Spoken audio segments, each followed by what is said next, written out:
అంతా అయిపోయింది అనుకున్న యోసేపు జీవితంలో, నిరాశ నిస్పృహలో ఉన్న యోసేపు జీవితంలో అందరూ వద్దనుకున్నారు. తన అన్నలే మోసం చేసి గుంటలో పడేశారు. కానీ నా దేవుడు విడవలేదు.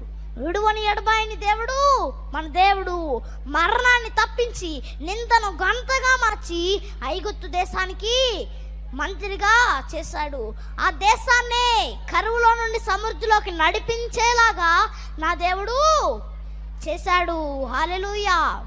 యోసేపు ఈ లోక పదను బట్టి అతిశయించలేదు. దేవుడు తనకిచ్చిన ఆశీర్వాదాన్ని బట్టి అతిశయించలేదు. ఆపదలో తన అన్నలను ఆదరించి ఆదుకున్నాడు. దానియేలు కూడా దేవుడు తనకిచ్చిన ఆశీర్వాదాన్ని బట్టి అతిశయించలేదు. దేవుడు తనకిచ్చిన సౌఖ్యాన్ని బట్టి అతిశయించలేదు. దానియేలు దేవునికి విధేయత చూపించాడు. విధేయతతో విజయం సాధించాడు.